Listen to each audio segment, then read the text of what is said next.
Jackson's role isn't critical anymore. Let's be honest, he's replaceable. That's what Ethan Cole said at exactly 9:17 a.m. on a Tuesday in a glass conference room on the 14th floor. And he didn't say it quietly. He said it in front of the CEO, the CFO, 2 board advisors, and half the leadership team I'd worked beside for over a decade. No hesitation, no pause, no glance in my direction. Just clean, confident dismissal. I remember the room being cold. Not just the air, but the silence that followed. The kind of silence where nobody moves, nobody speaks, and everyone pretends to look at their notes so they don't have to meet your eyes. I sat there, hands folded, not saying a word. 14 years. That's how long I'd been with that company. 14 years building the logistics system they were now reviewing on a slide deck, like it was just another line item. 14 years fixing problems before anyone even knew they existed. 14 years managing the most difficult client we had, the one that brought in just over $12 million a year. And now I was replaceable. Ethan clicked to the next slide like nothing had happened.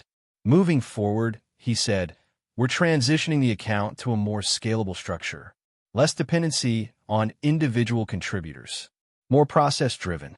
Process-driven. That was his word for it. I knew what it really meant. He didn't understand the system. He didn't understand the client. And he definitely didn't understand why things worked.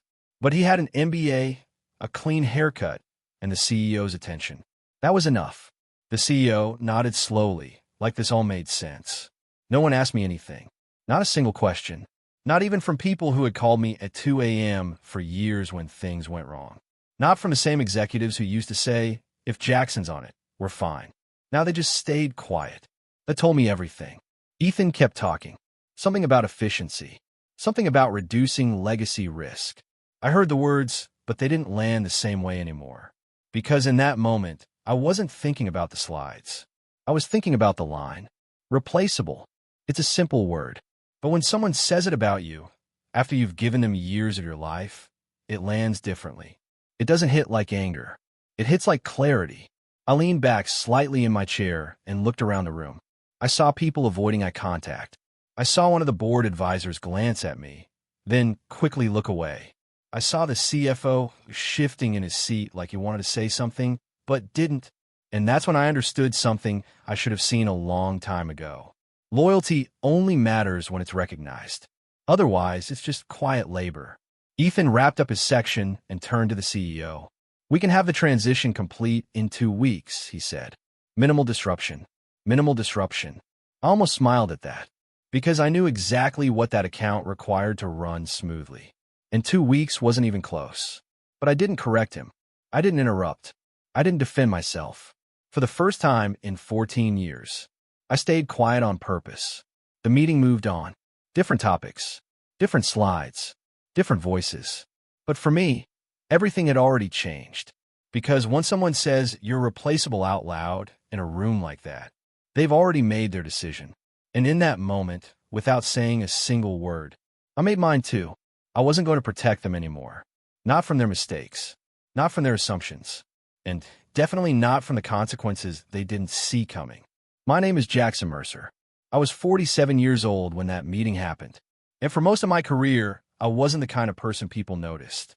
Not because I wasn't good at what I did, but because when I did my job right, nothing broke.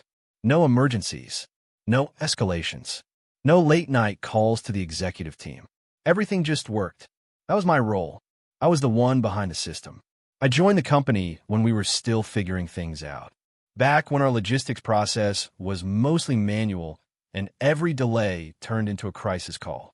I built the framework we use to manage our supply chain, step by step, piece by piece, not in some big, flashy rollout, but over years. I fixed problems as they showed up. Then I built systems so they wouldn't show up again. And eventually, the chaos stopped. That's when people stopped noticing. Because when something works perfectly, it looks easy. It looks like anyone could do it. That was the illusion. But the truth was, most of what I built lived in details no one documented. Why a certain vendor needed a 6-hour buffer. Why one route always failed on Fridays. Why a specific client would escalate over a 2% delay but stay silent over a 10% one. None of that was in the reports. It was an experience, and I carried all of it, especially with our biggest client. They were a manufacturing company that ran on tight schedules. If our deliveries slipped, their entire production line could shut down. Millions of dollars on the line every week. I was their main point of contact for years, not because it was assigned that way, but because they trusted me. They didn't call the company. They called me. I knew their patterns, their pressure points, their internal politics. I knew when they were worried before they said it. And more than once, I fixed problems they didn't even realize had started. There was one time about 6 years in when a supplier delay almost shut down their line. It was 1:40 a.m. I was the only one awake on our side. I rerouted shipments, negotiated a last-minute transfer, and got everything back on track before morning. No report, no recognition. Just another day where nothing broke. That's how most of my career went. Quiet fixes, invisible wins. And I was fine with that. For a long time. Because I had stability, a steady paycheck, a house I was still paying off, and a daughter in college who depended on me showing up, not making noise. I didn't need attention. I just needed things to work. But over time, something shifted. New leadership came in. New priorities. New language. People like Ethan didn't value what they couldn't measure. And most of what I did didn't show up on a dashboard. So slowly, without anyone saying it directly, my values started to disappear. Not in reality, but in perception. And in a company like that, perception is what decides everything. I still did the work. I still solved the problems. But I could feel it happening. Meetings I used to lead, I was now just invited to. Decisions I used to shape, I was now informed about. And the people who used to rely on me started relying on slides instead. That's the thing about invisible work. It only matters until someone decides it doesn't. And by the time they realize they were wrong, it's usually too late. Ethan Cole didn't walk in like a problem. At first, he looked like a solution. He joined as VP of Operations about a year before that meeting. Early 30s, sharp suits, clean language, the kind of confidence that comes from never having to sit through a 2 a.m. crisis call. He had the right credentials. Top MBA, fast-track career, a reputation for scaling systems. That was the word everyone used when they talked about him. Scaling. It sounded good in presentations, but in practice, it meant something else. It meant simplifying things that weren't simple. It meant replacing experience with process, and it meant trusting numbers more than people. At first, I gave him the benefit of the doubt. I walked him through our systems, showed him how things actually worked behind the dashboards. I explained the small things that made the big things possible. He listened, took notes, nodded, but I could tell early on he wasn't really hearing me. Because every time I explained something that didn't fit into a clean model, he'd say the same thing. We'll optimize that later. Later never came. Instead, he started restructuring. Teams got reshuffled. Senior people were moved out of key roles. New hires came in. Cheaper, faster, easier to manage. People who looked good in meetings. People who knew how to speak in metrics. Not people who knew how to handle pressure. I started noticing changes in how decisions were made. Before, we would talk through problems. Now, we reviewed slides. Before, we adjusted based on reality. Now, we adjusted based on projections. It was subtle at first. Then it wasn't. The first real shift for me came when I stopped being asked for input and started being told outcomes.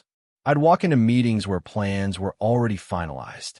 My role was to align, not to question, not to guide, just to execute. And even it started changing. Ethan began limiting my involvement with a major client. At first, it was small things. He'd assign someone else to join calls for exposure. Then he'd have them lead parts of the conversation. Then he stopped inviting me altogether. The first time I noticed, I asked him about it. He smiled. "We're just diversifying ownership," he said. "We don't want single points of dependency." I understood what he meant, but he didn't understand what he was doing. Because that client wasn't a system. It was a relationship. And relationships don't transfer cleanly.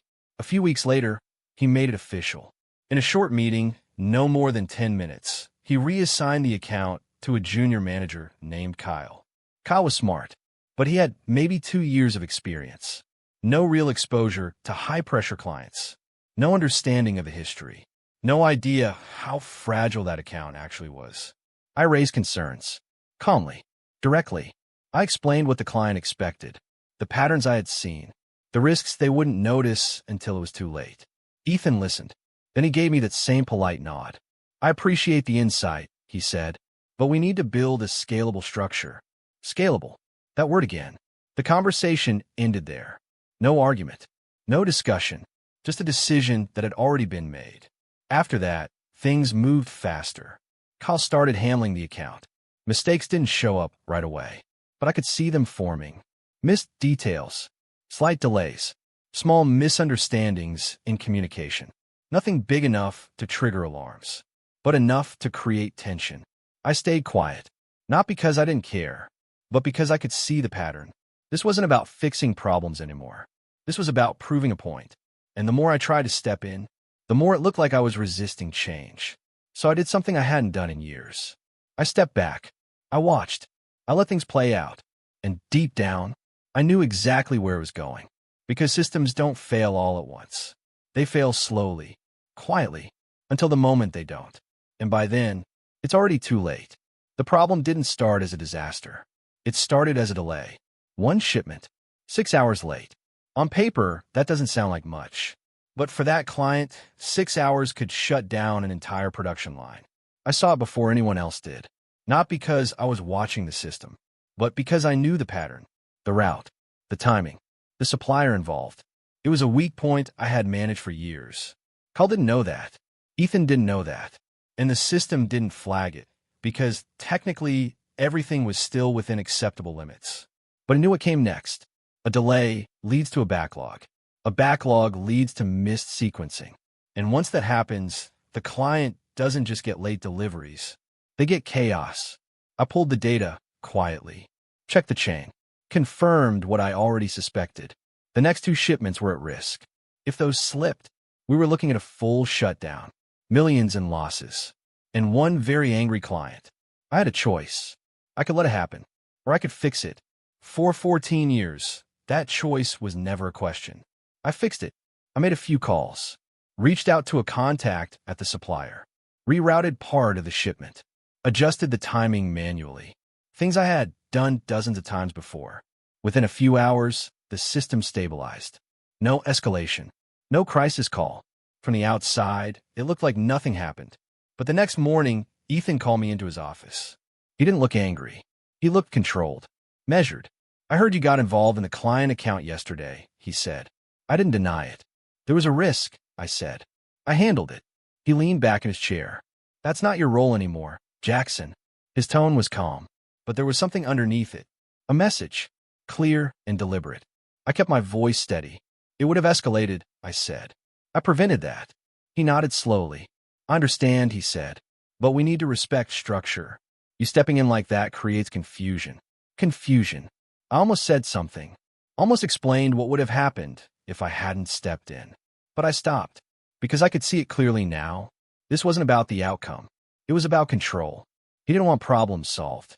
He wanted ownership defined, even if that meant letting things break first. You need to trust the process, he added. That was the moment, not the meeting, not the replaceable comment. This, being told to trust a process I built while being pushed out of it. I sat there for a second. Then I nodded. Understood, I said. And that was it. No argument. No pushback. Just acceptance. But not the kind he expected. That night, I sat alone in my living room. No TV. No noise. Just thinking. About the meeting. About the word replaceable. About everything I had carried for years without question. And I realized something simple. I had been protecting a system that no longer protected me.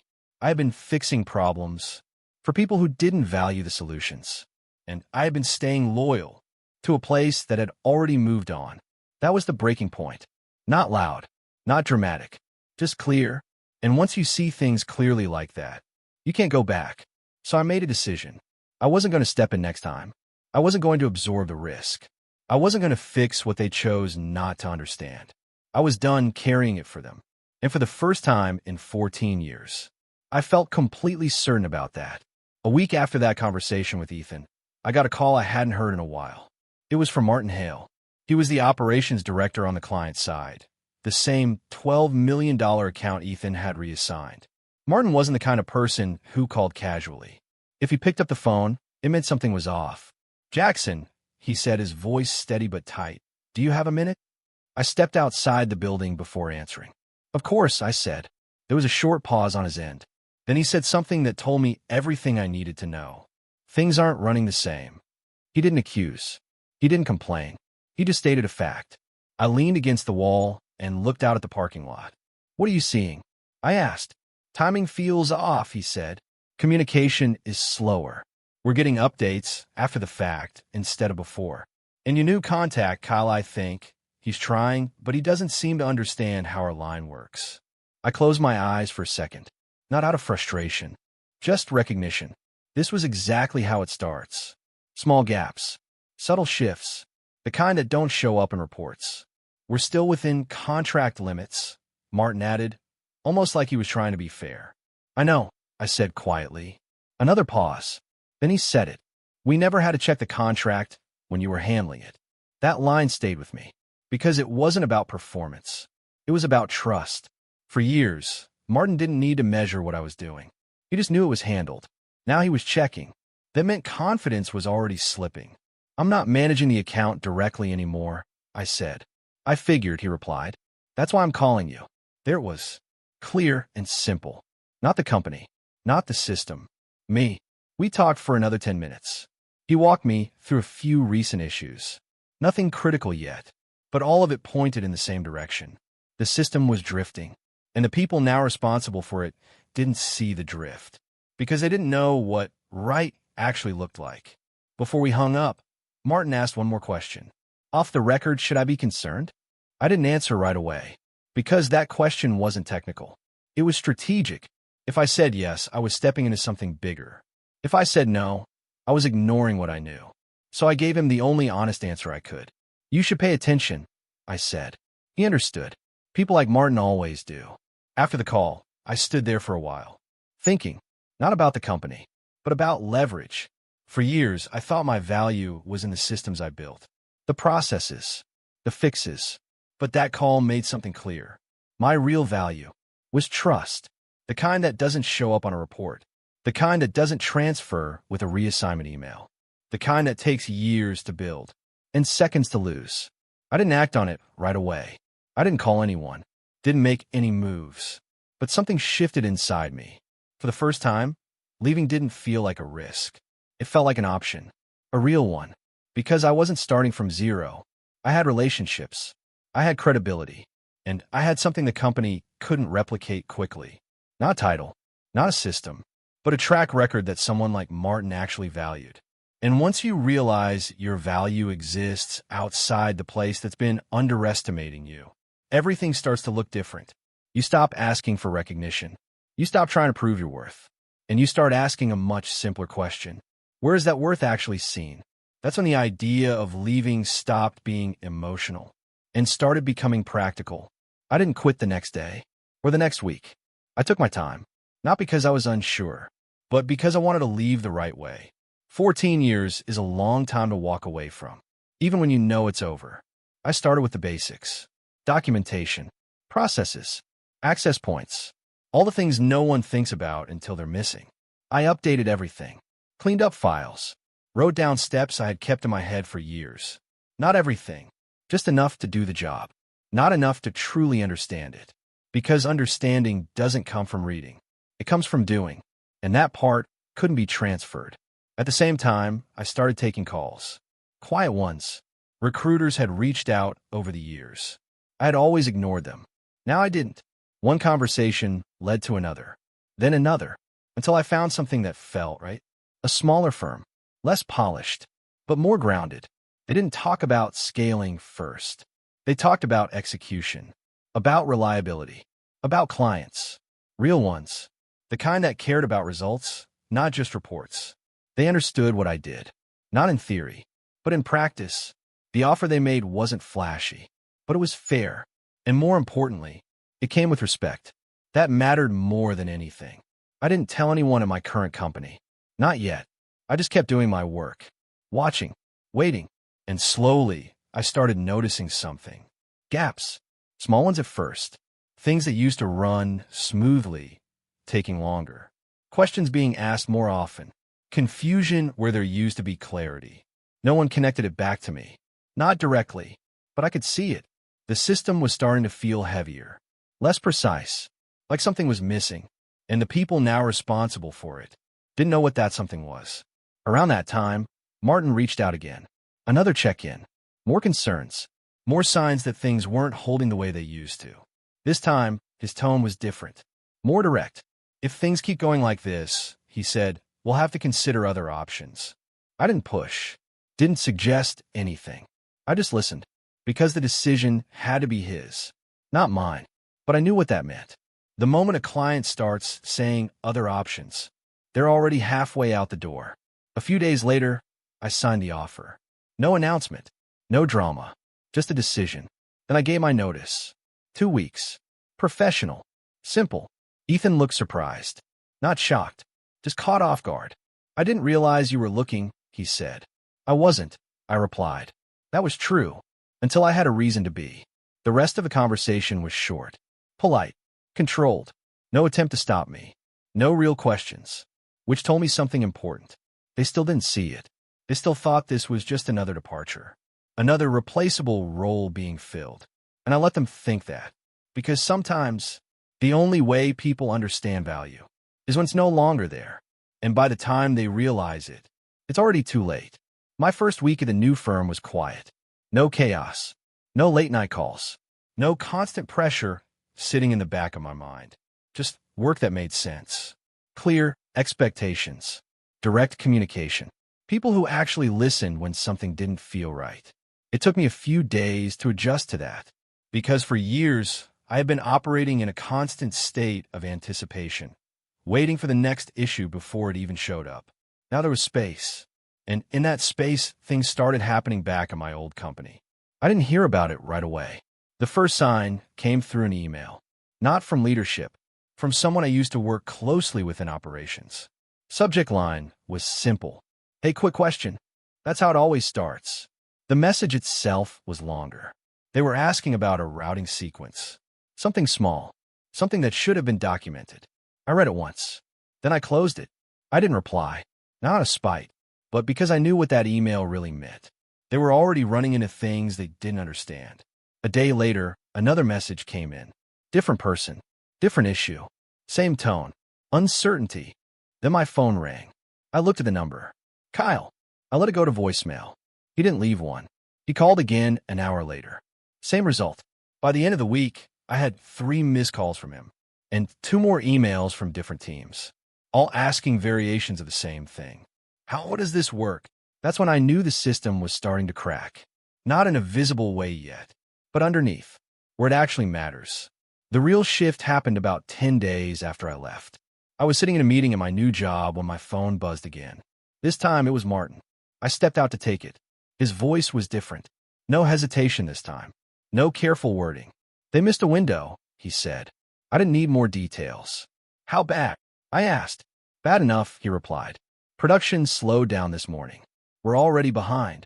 I closed my eyes for a second. There it was. The moment everything moves from theory to consequence. What's their response? I asked. They're still figuring it out, he said.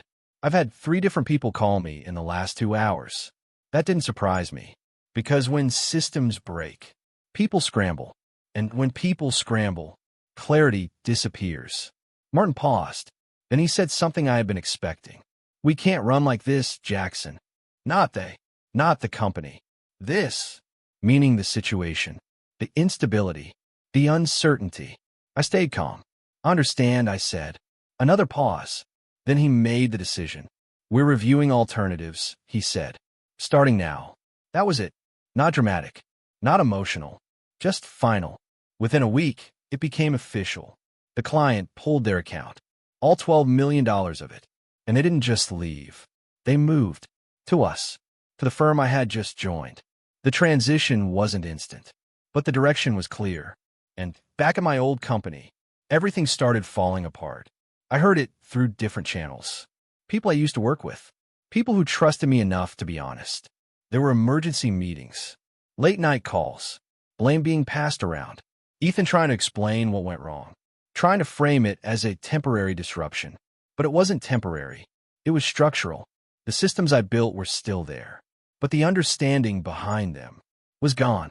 And without that, the system didn't work the same way. It couldn't. Because systems don't run on process alone. They run on judgment, on experience, on knowing when something small is about to become something big. That's what was missing, and no slide deck could replace it. Over the next few days, I got more calls. Some direct, some indirect. People asking if I could clarify something, if I could help with a transition. I didn't respond, not because I wanted to see them struggle, but because this wasn't my system anymore. It wasn't my responsibility. And for the first time in a long time, I let that be true. There was no anger, no need to prove anything, just a quiet understanding.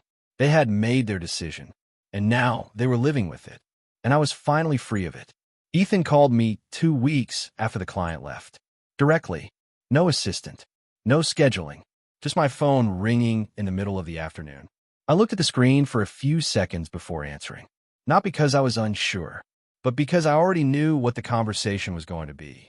I picked up. Jackson. His voice was different. Still controlled. Still measured. But the confidence from that meeting, it wasn't there anymore. Ethan, I said. A short pause. Then he got straight to it. We need to talk about the client situation. Of course we did. I leaned back in my chair. I'm listening, I said. He took a breath. We're trying to understand what went wrong, he said. And more importantly, how to stabilize things moving forward. That was the first shift. Not if. Ow! He already knew. I didn't rush to fill the silence. So he kept going. There's a lot of institutional knowledge tied to how that account was managed, he said. And we may have underestimated that. May have. I let that sit for a moment. Then I asked a simple question. What are you asking from me? Another pause. Longer this time. Then he said it. We'd like your help. Consulting, maybe. Short term. Just to get things back on track. There it was. Not an apology. Not an acknowledgement of what he said in that room. Just a request. Framed professionally. Controlled. But clear. I thought about it for a second. Not because I was considering it, but because I wanted to answer it the right way. Calm. Direct. Without emotion. I'm not available for that, I said. Silence on the other end. Then, carefully he tried again. We're willing to be flexible, he said. Compensation, terms, whatever makes sense. That almost made me smile. Because now, they were willing to negotiate. Now, they were willing to listen. But it wasn't about that anymore. It's not about terms, I said. I've moved on. Another pause. This one heavier. Then he said something quieter. We didn't expect this outcome. I believed him. Because people like Ethan don't plan for failure. They plan for control. And when control breaks, they don't always know what to do next. I know, I said. That was all. No lecture. No explanation. Just acknowledgement. The call ended shortly after that. Professional. Polite. Final. I sat there for a minute after hanging up. Not thinking about him. Not thinking about the company. Just thinking about that word. Replaceable. It's easy to say when things are working. When a system holds. When the results are steady. But value isn't measured when everything goes right. It's measured when things start to break. When pressure builds. When decisions have consequences. That's when you find out what actually matters. And who does. I wasn't angry anymore. I wasn't even disappointed. Just clear. Clear about what I brought to the table. Clear about where it was seen. And clear about where it wasn't. At my new firm, things weren't perfect. But they were real. The work mattered. The relationships mattered. And for the first time in a long time, I wasn't invisible. I didn't need recognition. I didn't need titles. I just needed one thing. Respect. And once you find a place that gives you that, you don't go back to one that didn't. Not for money. Not for comfort. Not for history. Because loyalty without respect is just a slow way to lose yourself. And I was done doing that.